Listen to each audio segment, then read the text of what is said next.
طيب نكمل يا باشمهندسين. احنا عملنا تشيك ستريس على برنامج السيف. لو عايزين بقى نعمله باستخدام شيت الاكسل بتاعنا، سواء لحالات الفيرتيكال او حالات الزلازل، نعمله ازاي؟ عايزين بس نتاكد ونشوف النتائج هتكون عامله ازاي مانيوال. خلاص. طيب احنا كنا وقفنا لغايه هنا، هو بس طالب منك شويه حاجات هنا يا باشمهندس. دي حاجات بقى في المانيوال. ارجع بقى للمانيوال بتاع الكليه تفتكر بقى ان احنا كنا بنحتاج الانيرشيا طبعا، لو افتكرت كده يا باشمهندس.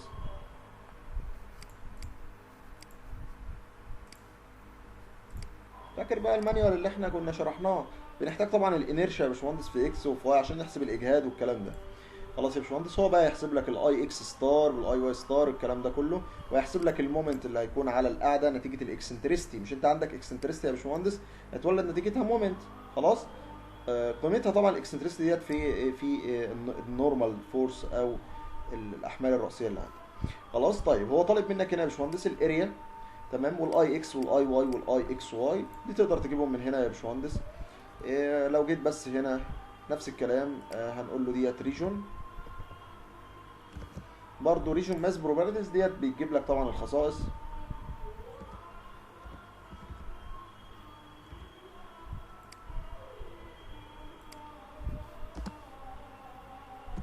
ماس بروبرتيز.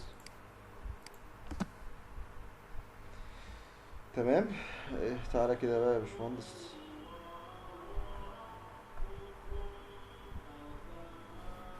اهو ادي المومنت اوف انيرشيا، بيقول لك ادي المومنت اوف انيرشيا في اكس، المومنت اوف انيرشيا في واي، وده الاكس واي. خلاص يا باشمهندس. طيب الاريا برضه اهيت، ديت الاريا برضه اهيت يا باشمهندس. خدها كده كوبي.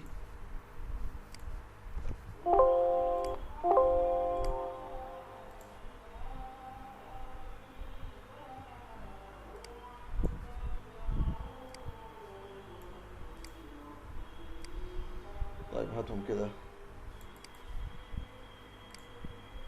كوبي، حطهم مثلا في الشيت هنا مثلا.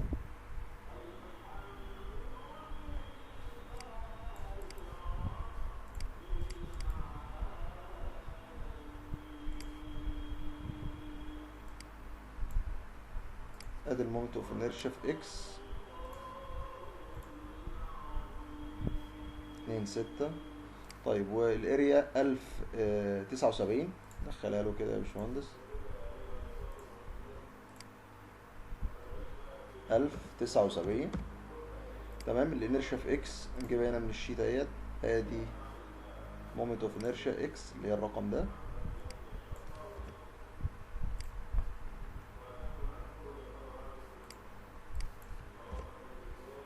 تمام. طيب واي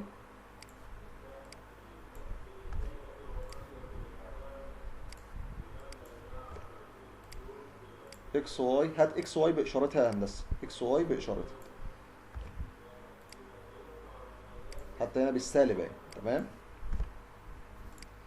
تمام. فهو حسب لك كل حاجه بقى يا باشمهندس. طيب هنا بقى يا هندسه هتلاقي طالب منك شويه حاجات. ايه هي؟ الوزن بتاع الرينفورس كونكريت. تمام. يعني وزن اللبشه، ووزن لبشه النظافه اللي تحت اللبشه. تمام. واللايف لود بتاع البدروم، وكمان الفيل ويت اللي هو يا باشمهندس الردم بقى اللي احنا هنشيله عشان نعمل بدروم. طب كل الكلام ده ليه؟ فاكر يا باشمهندس لما كنا بنحسب البيرنج كاباستي؟ كنت بقول لك والله يا باشمهندس انت عشان تحسب البيرنج كاباستي، ارجع كده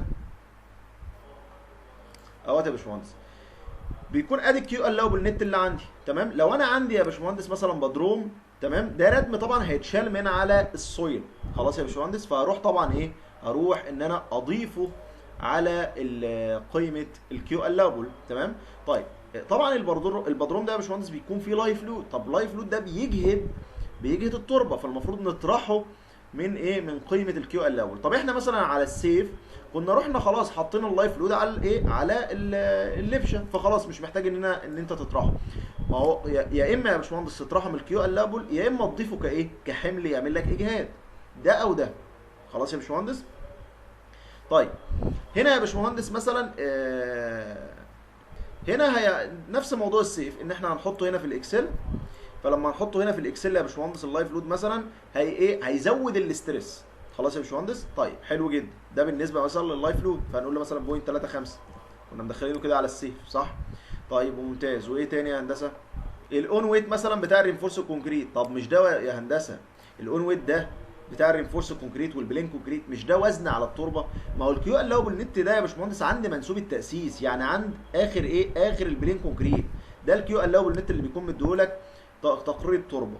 خلاص يا هندسه. طيب ما ده وزن يا هندسه هيتضاف طبعا او هيجهد التربه، فالمفروض برضو يطرح كمان من هنا. تمام. برنامج السيف خلاص هو بياخد تلقائي الرينفورس الكونكريت في الاعتبار، لان انت مدخلها له كايه، بتدخلها له قبلات بسمك فهو يحسبها. واحنا في العادي ممكن نهمل البلين كونكريت لان بيكون سمكها مثلا وليكن 10 سم، الا مثلا لو سمكها 30 سم او كده.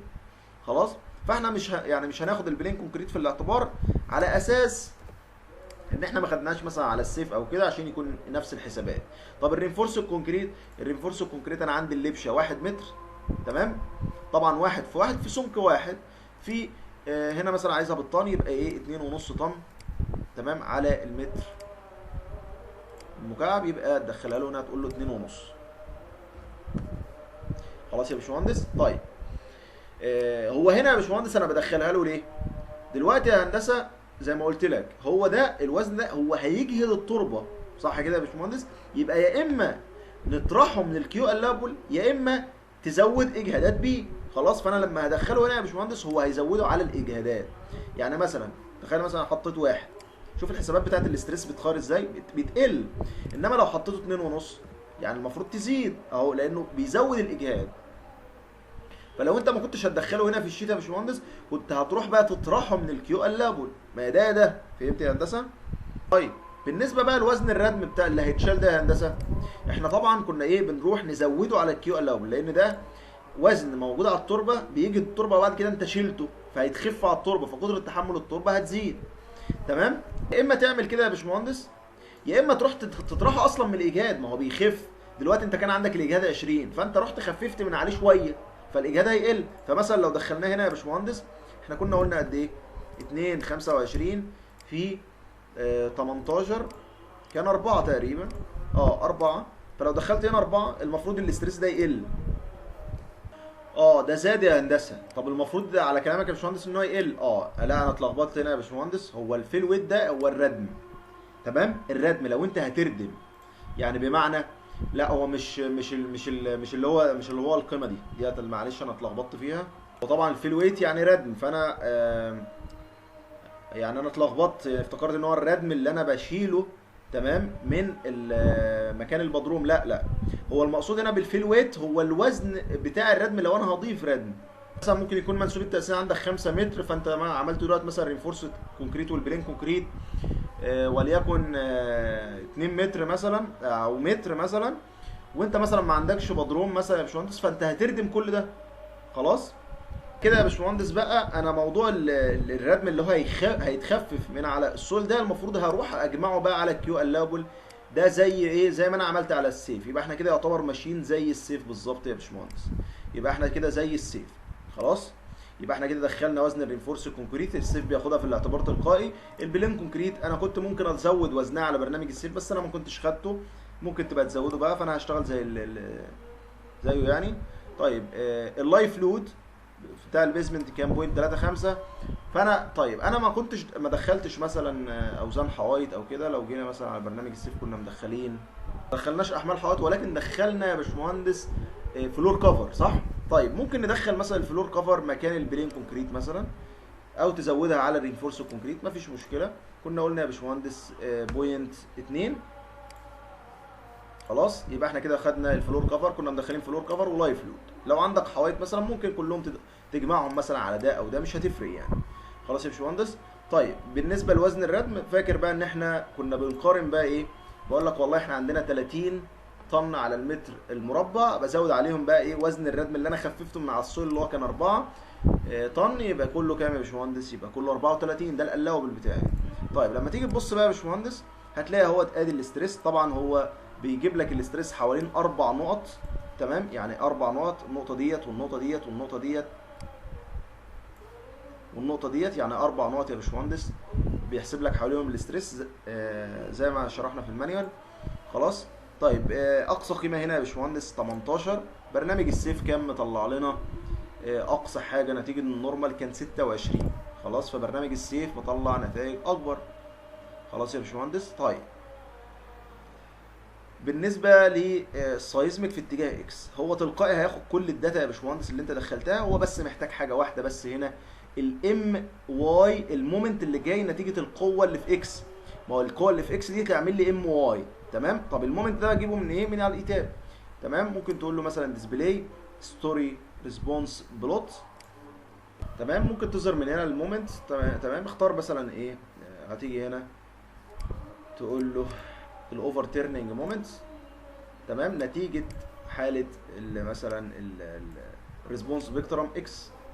بص تحت هنا يا باشمهندس هتلاقيه بيقول لك 8235 اكس او واي. ممكن برضو تيجي من هنا الديسبلاي شو تيبل، تقول له رياكشن بيز رياكشن، وادي مثلا حاله الكيو اكس والكيو واي. ده يا باشمهندس اللي هو الحالات من غير اي اكسنترستي، وديت الريسبونس سبيكترم. تمام. ممكن تاخدهم من الريسبونس سبيكترم، او لو انت مثلا عايز مثلا تزود الايجاد شويه هيكون الاستاتيك بيكون اكبر. حتى لما تيجي تبص ادي الريسبونس سبيكترم اكس عامل لك مثلا ام واي 8000. تمام. اما مثلا الكيو اكس مديك هنا 11000، طبعا ازيد شويه. تمام. طب الواي يديك ام اكس 7000، هنا برضو مديك 11 وشويه. طبعا هتلاقي نفس القيمه حسب، لان طبعا البيشير هو. تمام. فلو جيت كده يا باشمهندس مثلا نتيجه حاله الكيو اكس زائد اكسنترستي 11850، ف مثلا ممكن تاخدها مثلا ريسبونس سبيكترم، مفيش مشكله لان احنا اشتغلنا الريسبونس سبيكترم بقى. خلاص. فادي مثلا ام واي اهوت يا باشمهندس، خدها كوبي. طيب هل احطها هنا يا باشمهندس بقى؟ لا طبعا. مش هي يا باشمهندس القيمه اللي انت هتحطها. ليه؟ لان هنا احنا عايزين القيمه وركينج. تمام. لان يا هندسه احنا دلوقتي احنا بنشاك ستريس، فبنشاك وركينج. اما طبعا الاوفر تيرنينج مومنت اللي جاي لي ده يا باشمهندس هو التيميت، صح يا باشمهندس؟ لانه ناتج عن الفورس الالتيميت. فهتيجي كده يا باشمهندس تقول له يساوي على 1.4. اسمها على 1.4. الكود الامريكي قال لك لو انت عايز تحول قيم الزلازل اللي طالعه لك من التيميت لوركينج اقسم على 1.4. يديك القيمه ديت يا باشمهندس. قول له اكس، حطها لي هنا بالشكل ده. تاني كده وبي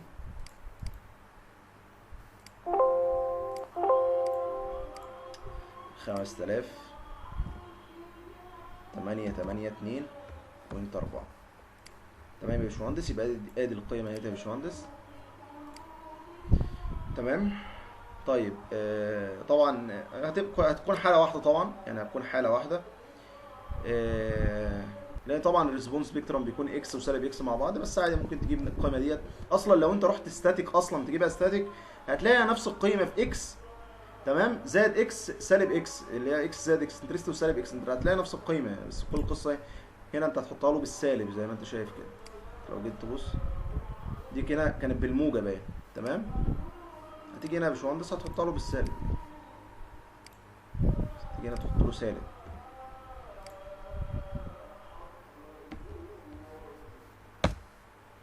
تمام يا هندسه.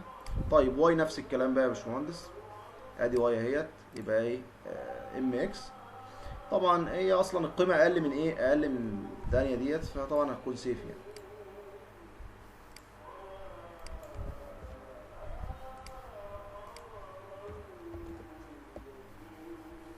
على 1.4. يبقى ادي القيمه ديت، وتيجي هنا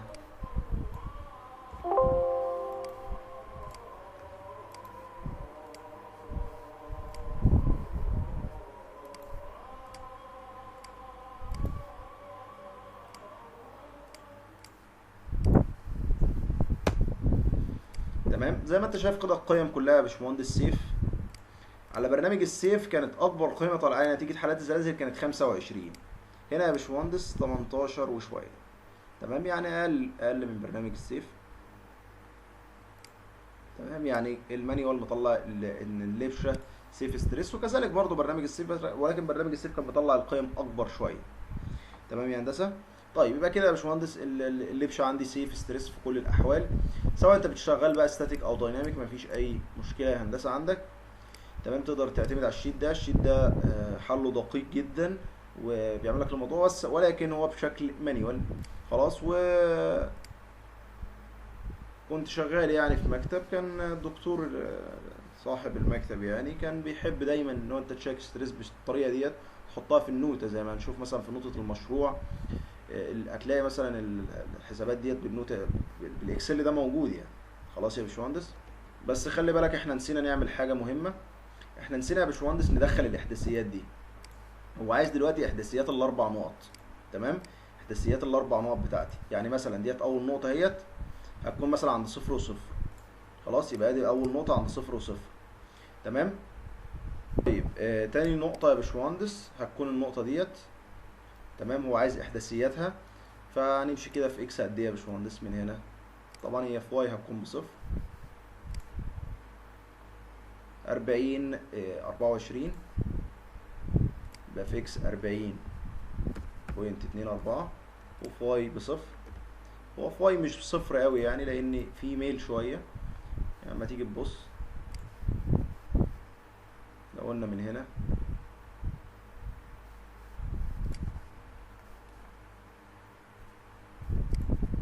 18 سنتي، يعني في ميل شويه، ممكن تدخلها له عادي. هنا بتقول له 0.18 في واي. طيب لو رجعت المانيوال هتلاقي ادي موضوع الاربع نقط، يبقى ادي 1 2 ادي النقطه الثالثه. تمام. يبقى ديت 0.3 اهي يا باشمهندس. تمام. هنمشي قد ايه في اكس؟ هنمشي القيمه دي طبعا هياها. تمام. 40 24. طيب في واي بقى يا باشمهندس هتكون من هنا لغايه النقطه ديت 26.80. يبقى في اكس نفس القيمة، في واي 26.80.